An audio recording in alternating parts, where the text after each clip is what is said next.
Medical mafia దోపిడీకి అడ్డుకట్ట వేయాలని ఫిబ్రవరి 28న సిపిఐ పిలుపునిచ్చిన రాష్ట్ర వ్యాప్త ఆందోళనకు జయప్రదం చేయాలని సిపిఐ జిల్లా కార్యదర్శి గాలి చంద్ర పిలుపునిచ్చారు. బుధవారం మైదుకూరులో నిర్వహించిన విలేకరుల సమావేశంలో ఆయన మాట్లాడారు.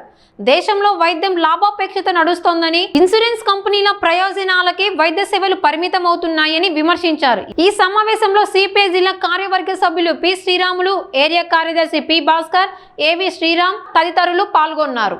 కల్పించిన ప్రాథమిక హక్కులలో భాగంగా ఈ దేశంలో పుట్టిన ప్రతి పౌరుడికి వైద్యం అందించాల్సిన బాధ్యత పాలక ప్రభుత్వాలపైన ఉంది. అందుకు అనుగుణంగా హాస్పిటల్ ఏర్పాటు చేయాలి. హాస్పిటల్లో పనిచేయడానికి వైద్యుల నియామకం కూడా చేపట్టాల్సినటువంటి అవసరం ఉంది. దానికి అనుబంధంగా మెడికల్ కాలేజీల నిర్మాణం జరగాల్సినటువంటి బాధ్యత ఇవాళ ఉంది. ఇవాళ వైద్యాన్ని ఒక క్రమ పద్ధతిలో నిర్వహించాల్సినటువంటి నియంత్రణ పాలక ప్రభుత్వాలపైన ఉంది. ఫార్మసీ కంపెనీలపైన, ఫార్మసీ మెడికల్ స్టోర్లపైన నియంత్రణ పాలక ప్రభుత్వాలపైన ఉంది.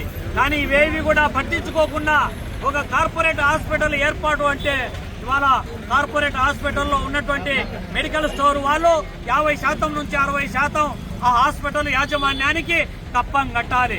మెడికల్ స్టోర్ తో పాటు ఇవాళ ల్యాబ్ టెక్నీషియన్ కు సంబంధించినటువంటి వైద్య పరీక్షల కోసం సెంటర్ పెట్టాలంటే 50% వాళ్ళకు పర్సెంటేజ్ యాజమాన్యానికి చెల్లించాలి అని అంటే అదనంగా పేషెంట్ల పైన ఎంత భారం పడతా ఉందో మనకు అర్థమవుతా ఉంది. మరోవైపు మెడికల్ స్టోర్లలో ఎక్కడే గానీ ఫార్మసిస్టులు, సర్టిఫైడ్ ఫార్మసిస్టులు లేనటువంటి పరిస్థితి. కేవలం సర్టిఫికెట్లు మాత్రమే పెట్టుకొని అక్కడ ఎలాంటి అనుమతి లేనటువంటి, లేకపోతే ట్రైనింగ్ లేనటువంటి ఫార్మసిస్టులతో ఇవాళ మందులు విక్రయించడంతో పాటు ఎక్స్పైర్ అయినటువంటి మందులను, నకిలీ మందులను ఇవాళ జనం పైన రుద్దేటువంటి పరిస్థితి ఇవాళ కొనసాగుతా ఉంది.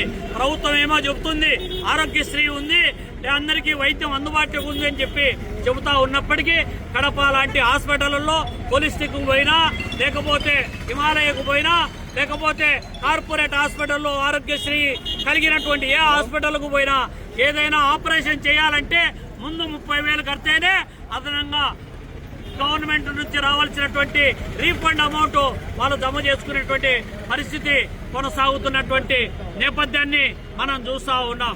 ఈ రాష్ట్రంలో ఉన్నటువంటి వైద్యశాలల పైన నియంత్రణ లేనటువంటి పరిస్థితి. మెడికల్ ఫార్మసీ కంపెనీల పైన, మెడికల్ స్టోర్ల పైన వైద్య ఆరోగ్య శాఖ కావచ్చు, లేకపోతే ఫార్మా సంబంధించినటువంటి ప్రభుత్వం సంబంధించినటువంటి నియంత్రణ మండలి కావచ్చు, డ్రగ్స్ కు సంబంధించినటువంటి నియంత్రణ మండలి కావచ్చు, ఏమాత్రం కూడా ఇవి పట్టించుకోకపోగా మామూలు బతుకులో జోగుతూ ఉండడం మూలంగా ఇవాళ ప్రజల ఆరోగ్యాన్ని పణంగా పెట్టి హాస్పిటల్ చుట్టూ తిరగాల్సినటువంటి పరిస్థితి నెలకొంటా ఉంది. ప్రజల ప్రాణాలకు రక్షణ లేనటువంటి పరిస్థితి నెలకొంటున్నటువంటి నేపథ్యంలో ఇప్పటికైనా ప్రభుత్వము ఈ రాష్ట్రంలో ఇష్టారాజ్యంగా అనుమతి లేనటువంటి డాక్టర్లు, సర్టిఫికెట్ లేని డాక్టర్లు, ఇప్పటి ముప్పటిగా వెలుస్తున్నటువంటి క్లినిక్లు ఒకవైపు, ఇంకోవైపు కార్పొరేట్ హాస్పిటల్ దోపిడీకి అడ్డు అదుపు లేకుండా పోతున్నటువంటి నేపథ్యంలో ఇమ్మీడియట్ గా వీటిపైన ఒక నియంత్రణ కమిటీని ఏర్పాటు చేయాల్సినటువంటి అవసరం, బాధ్యత ప్రభుత్వం పైన ఉంది. అటువైపు చర్యలు తీసుకోకపోతే భారత కమ్యూనిస్ట్ పార్టీ తలపెట్టినటువంటి ఈ రాష్ట్ర వ్యాప్త ఆందోళన రేపు ప్రజా ఉద్యమంగా మలుస్తుందని చెప్పి హెచ్చరిస్తా ఉన్నాం.